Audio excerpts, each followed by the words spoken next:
我家的外国老太太认为我们的生活习惯太不健康，带我们全家养生。她以她的养生方式把我们一家一窝端了。大胖媳妇前一阵不是检查出来高血压吗？温蒂知道之后，开始对我们的生活习惯发出了一些谴责。首先就是早饭，她说中国的早餐太丰盛了，又包子又粥的，这从早晨就这么吃能不高血压吗？然后劝我们一家所有人要像她一样，早晨就吃点水果就好了。温蒂演示了一下人家的早餐，的确是西瓜，但没想到人家左手是西瓜，右手里还有把枪，每口西瓜人家还喷2两奶油。原美，端着奶油喷枪冲张家铁就去了，孩子也是拼了。This is so yummy. 不要！你别祸害我！你上一边哪刮胡子去？早餐之后，温蒂对午餐和晚餐也颇有微词，说我家吃肉吃太多了。他说：“你看我来中国只吃素，我现在中餐里最爱的都是蔬菜类的。你如果像我吃这么素，你怎么可能高血压呢？”第三碗第三鲜了都，这都还好。温蒂最抨击我们的是，他在冰箱里找到了几瓶饮料，就说我们家喝的太不健康。他说他最近就喜欢喝茶，每次来中国水都不喝，就喝这款茶。温蒂说 milk tea 就是 milk 和 tea 呀，俩都是非常健康的东西。温蒂爱儿子更爱孙子，让张家铁远离高糖饮料，然后给张家铁喝了一大杯奶茶，结果热闹了。张家铁活了快5岁，人生第一次嗨了。晚上10点我说睡觉，上工厂呗，上广场就乐一圈了。跟着来眺望北京，我站在草原望北京。睡觉。我站在草原望北京。睡觉。我站在草原望北京。一望无际多太安宁。11点我去他那屋看。你是大头发，你染头不？我在哪这小头发？11点半我再去那屋，张家铁开始讲评书了。那不知道那天咋的了？他就喝酒了，我们胆子大了。武松就喊：“别拦我！”然后别人说：“你可不能去了。”你猜武松说啥？没有困难的工作，只有勇敢的狗狗。然后泰哥说：“捣蛋鬼，别捣蛋！”然后一拳给老虎打死了。我群说串的，我说啥呢？12点半，温蒂已经睡熟了。来个跳吧！我站在草原望北京。一望无际多太安宁。奶茶事件之后，我得看着点这个奶奶。温蒂啥都要比划比划，但学习这事儿还是得请 AI 家教韩雪老师来比划，看着跟超专业真人老师一样，不停提问引导孩子思考，孩子作业写的又快又好，难怪半年就能拿下抖音高端学习机销量 Top 1，有效果，性价比也好，稳住家长的血压。温蒂还说呢，你们就是不懂养生才高血压的，我是懂营养学和健康学的。你看看我的健康生活模式，我肯定不会有这种问题。我当时我就在那想，我怎么不信呢？我说温蒂，你血压多少啊？温蒂说我不知道啊。我把它薅住一测，温蒂血压比大胖媳妇还高。晚上我跟张家铁说，我说你奶可说了，将来老了来北京住，就你奶和你爸的高血压，你就伺候吧。张家铁说，那我跑。你跑哪儿去啊？我跑草原上去，我在草原上望北京，走不？我妈嫌我婆婆不要强，想利用我婆婆在加拿大给她开饺子馆，真事儿。你看我妈吧，贼烦我婆婆，这大伙也知道。但是温蒂走之前呢，他俩这关系有所缓和，因为啥呢？因为我妈是个生意人，她在温蒂身上看到了商机。很早以前我在英国读书的时候，我妈来看我，我妈因为吃不惯就开始自己包饺子。然后你们知道饺子这个东西吧，也不知道咋回事，就家里包的香。我身边这些外国人呢，连正宗的中餐馆都没咋去过，所以那真是吃的急头白脸的。当时我妈就看到了商机，就跟我说读什么博呀，就在大本钟底下开饺子摊儿。然后温蒂从天津走的时候呢，也贼爱吃俺家饺子，还跟我妈说，我能不能用保鲜盒包一盒饺子，给我加拿大的老公和2个女儿带回去？我妈本来要埋汰他，就说不是你在加拿大买一盒饺子多少钱呢？至于吗？温迪啊，温蒂说一份10个$15，我都能听到我妈脑袋里不灵一声金币响了。我妈赶紧继续追问，哎，温迪，你在铁岭吃过的最香的一顿饺子是哪顿？温蒂说昨天晚上那个。我妈说昨晚那顿是驴肉馅的。哎，你就没有想过在加拿大卖驴肉馅饺子吗？温蒂说加拿大没有驴。我妈说那你去搞驴啊，有需求就有市场。温蒂说我上哪搞驴去啊？大胖姐自己在那一顿查呀，过一会儿偷摸过来告他妈。这事儿还真能解决。我查了，你让马和骡子在一起生小孩，生出来的就是驴。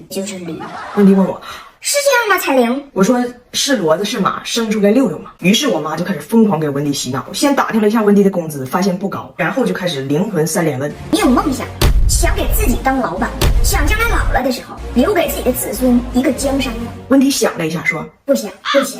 我妈说你听我说，咱们开一个饺子馆，我出专利，你出力，绝对能挣。温蒂说不是，加拿大人没有出去吃饺子的习惯。我妈说我们以前也没有出去吃汉堡的习惯呢。在抖音出现之前，人们也没有刷短视频的习惯呢。现在万千人刷着手机看别人叭叭唠着，是因为有人先研发了 TikTok， 习惯是引导的，需求是用脑的。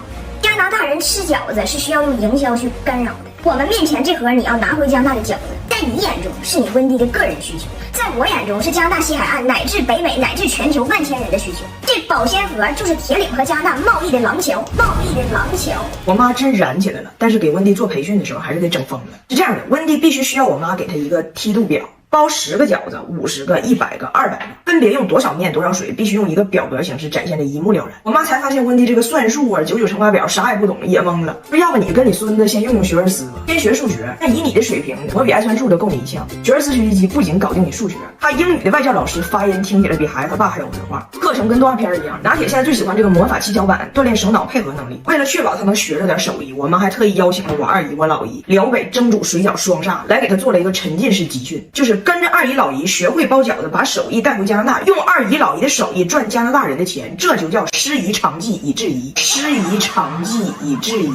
我妈说了，我们的口号是旗舰店在温哥华，分店遍布北美洲，让世界拥抱来自铁岭的翠华蒸饺第一次抽。但是呢，那温蒂学那玩意儿都就饺子吃了，就她也被我妈燃起来了，打鸡血了，回去就开始给她老公包了一顿。她以为当时她都看明白了，结果第一次面对这个多少面加多少水整稀烂。我说当时你不是跟了一下午吗？啥也没学着。她说我也听不懂他俩说啥，就只能靠饺子在旁边给我翻译。他翻译那个内容里，你二姨和你老姨也没咋唠包饺子，就一直说那个赵玉霞要离婚，要离婚。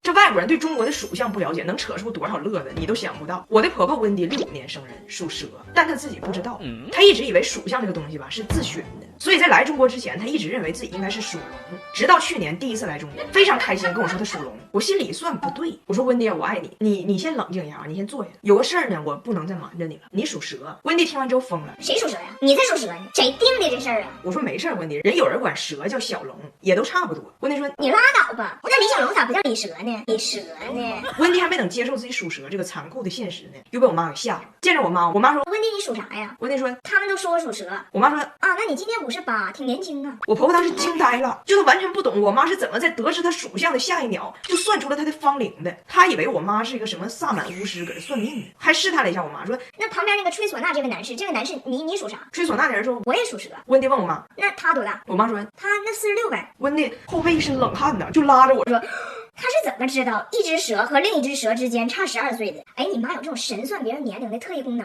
你平时不往出炫耀吗？我说是，你也谦虚点，一般人我都不告诉他，不告诉你。